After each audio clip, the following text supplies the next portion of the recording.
What up, Team Light? Kaylin here. Just wanted to do a quick chit chat and talk about some of the current energies that I'm noticing. I jotted down just really briefly what's coming in, at least on my end, and I wrote down wayshowing, living in the now, and being protective. So let's start with wayshowing. So a lot of you guys are familiar with the term wayshower, and a lot of light workers resonate with the term wayshower. I never want to put people into like a box, right? Like, as a matter of fact, if you've been following my work for a while, you know I'm not even a huge fan of these terms, but for the sake of conversation, it's really helpful.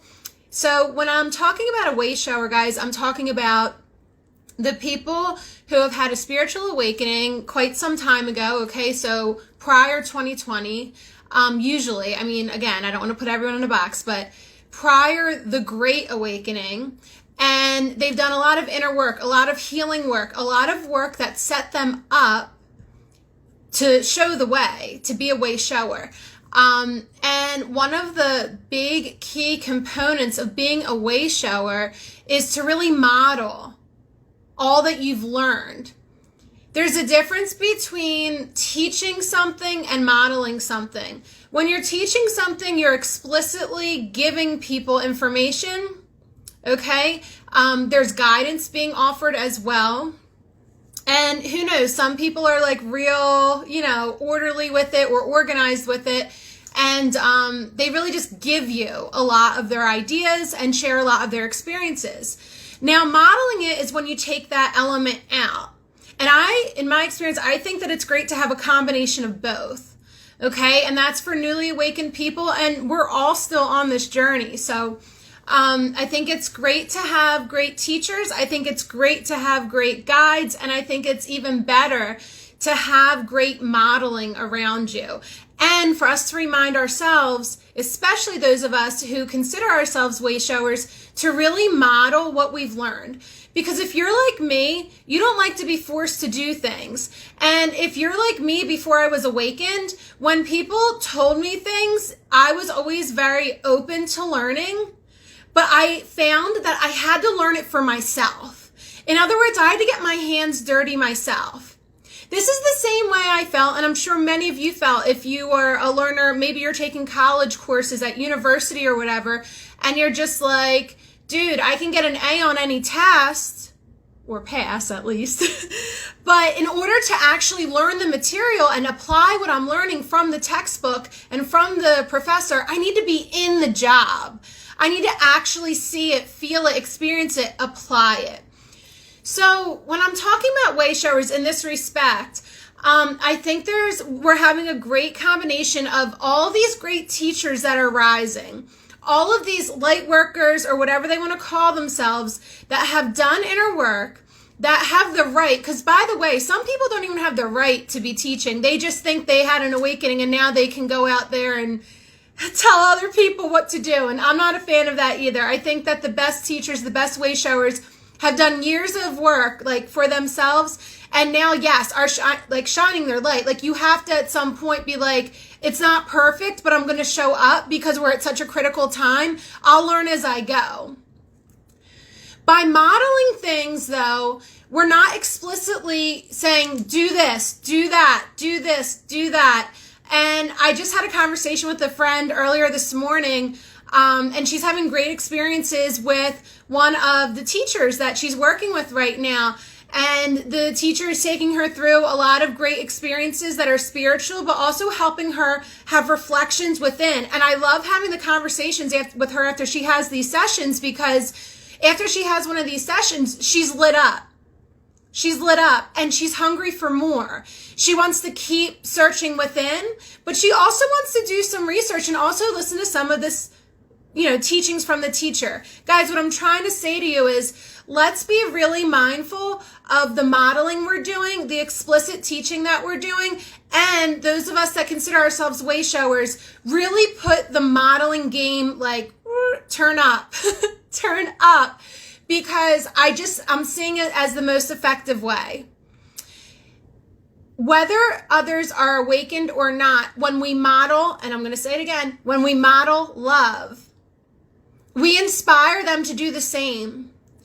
We don't always have to have the right words. And let's remember that language almost always, like we all have our different interpretation of words. And sometimes we've experienced things and we try to express them, but our words don't match the experience the way that we're trying to convey to others.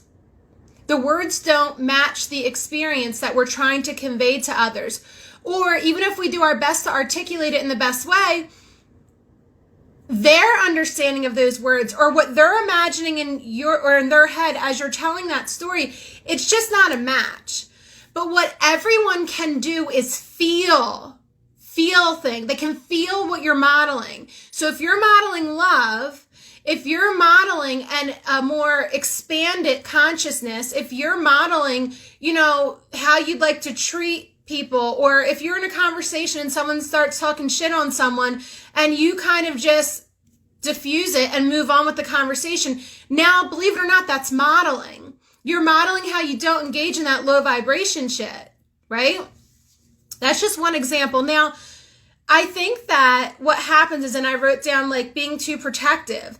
Some of us have like seen mistakes that we've made through our journey, through our awakening, and we just want to protect others. Like, I know that happens to me all the time. I just want to protect people from mistakes I've made or from, potentially going down the wrong path. But the truth is, again, in my experience, from what I've seen working with others, everyone eventually loops back to where they belong. And everyone's path is so different. I don't want us to pigeonhole people into one particular way. Because just because you experienced it and it's working out really well for you, we don't ever want to rob other souls of their path. Because guess what? Now we're actually making their job even harder because their souls still want it to learn the lesson on their own, and we're like giving them a hand-me. Enabling people isn't going to work. Enabling people isn't cool. Enabling people robs them of the ability to learn it for themselves. So let's keep being careful with how we're balancing protecting them versus spoon feeding or giving them or blatantly telling them is really what I'm talking about here. Blatantly telling them how to do their journey because their soul will guide them, and they need to see that. They need to see that they can trust themselves, and they need to see that they don't have to give their power away, right? I'm going to move on from that and talk about living in the now. So I think this is a good reminder for us. You guys have heard of living in the now. We all know that being in the present moment can be very challenging in our world. We're often thinking about what's next, what's next, what's next? What do I have to do later? What's on my agenda? What's on my schedule? Whatever. And on the flip side of that, many of us, we are thinking about our past, like things that have hurt us, things that we learned from, all of the above, right? But where and how do we get to this space where we're just living in the present moment? We're living in the now. If we keep worrying about our future all the time, that's not going to serve us. Yes, you can get clear on what you want your future to look like, your desired outcome. That's all good. But I don't want us to rob ourselves of enjoying the present moment. The best way that I've learned to stay and get in the present moment is to tap into the inner child, to tap into playfulness, and yes, to tap into creativity.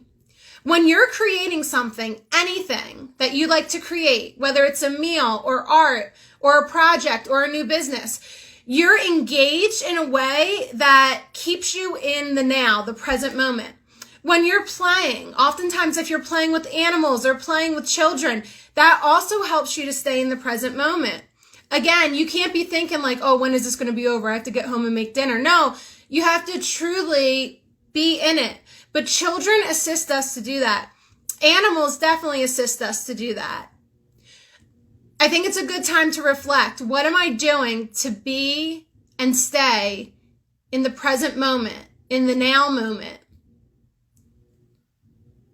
I don't need to make predictions about what's coming. I don't need to make an agenda that I have to rigidly stick to so that at 5 p.m. I do this, and at 7 p.m. I do that, and at 9 p.m. I do this. Release it. When you release it, you give yourself a chance to be in the present moment, and you also take a burden off of yourself. By being in the present moment, and I wrote down freedom. It allows you to be free. You no longer have this way of setting yourself up for disappointment if you don't make those obligations that you rigidly set out to do. Yes, I know sometimes we need to make appointments. Yes, I know sometimes we have to put a time on, our schedule, but I'm asking you to do as least of it as possible. Allow yourself to be free. Allow yourself to be in the present moment. Allow yourself to tap into your inner child. Allow yourself to play. Allow yourself to create. Allow yourself to do things that you love doing in the moment, and then if you don't use it later, it's okay. Everyone is in this, not everyone, I'm sorry, but a lot of people get stuck in this space where they think, if I'm not creating something that I'm going to use later, there's no point, or that I can benefit from right now, there's no point. That's just not true. Do you know how many things I've created and I've never gone back to? But do you know how many things I've created and I keep building upon? It's all about just keeping ourselves engaged in the present moment, enjoying life. Because the more that we are in the present moment, the more we give ourselves a chance to enjoy life. If you're always thinking about what's coming up and what's behind you, you're never going to be in the present moment. I know it's challenging. But guess what else is really helpful? When you take a leap of faith.